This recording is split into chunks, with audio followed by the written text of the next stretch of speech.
ഇന്ന് തന്നെ ഡൗൺലോഡ് ചെയ്യൂ. കാണൂ നിങ്ങളുടെ ഫേവറേറ്റ് ഷോസ്. നമ്മൾ ഒരുമിച്ചല്ലേ യാത്ര തുടങ്ങിയത്. എന്ത് സന്തോഷായിരുന്നു. പക്ഷെ ഇനി ഗോകുലിന്റെ കൂടെ ഞാനുണ്ടാവൂ?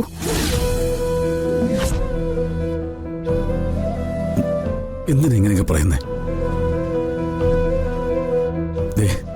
തന്റെ അടുത്ത് നമ്മുടെ മോള് കിടക്കുന്ന കണ്ടില്ലേ?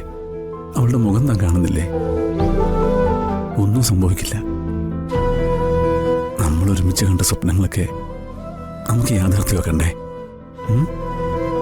ഒന്നുകൂടി എന്റെ ഗുരുവായൂരപ്പനെ കാണാൻ എനിക്ക് പറ്റുമോ ഗോകുൽ? എന്താ സംശയം?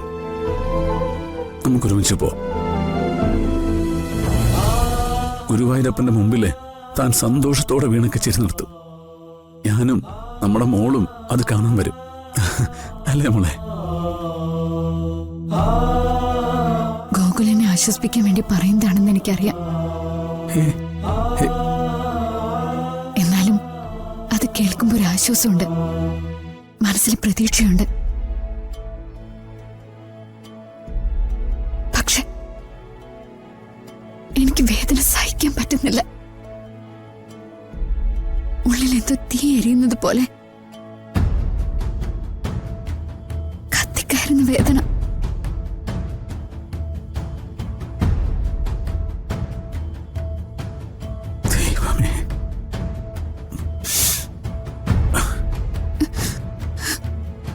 ഗോകുൽ, ഞാനല്ലെങ്കിലും നമ്മുടെ കുഞ്ഞിനെ നല്ലതുപോലെ വളർത്തണം. ആവശ്യമില്ലാതെ സംസാരിക്കല്ലേ? ഡോക്ടറിനോട് സംസാരിച്ചു. അവരൊക്കെ വലിയ ആത്മവിശ്വാസത്തിലാ. എത്രയും പെട്ടെന്ന് തനിക്ക് സുഖാവും. മരണം ഒരു സത്യമാണ് ഗോകുൽ. അതിങ്ങനെ തൊട്ടടുത്ത് വരുമ്പോ നമുക്കറിയാൻ പറ്റും.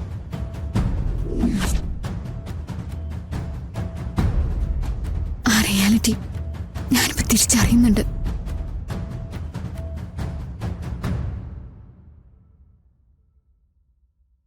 ഗോകുൽ, അമ്മയില്ലാത്തതിന്റെ കുറവ് നമ്മുടെ കുഞ്ഞിനെ അറിയിക്കരുത്.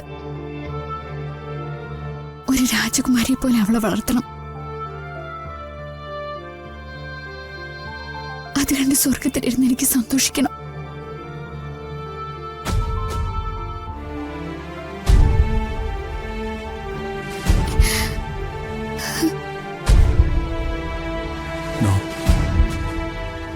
അങ്ങനൊന്നും പറയല്ലേ. ധൈര്യമായിട്ടിരിക്കേ. ഇവളിങ്ങനെ തന്റെ അടുത്ത് കിടക്കുമ്പോ തനിക്ക് എങ്ങനെ ഇങ്ങനെയൊക്കെ ചിന്തിക്കാൻ തോന്നുന്നു? അവളെ വളർത്താൻ താൻ വേണ്ടേ?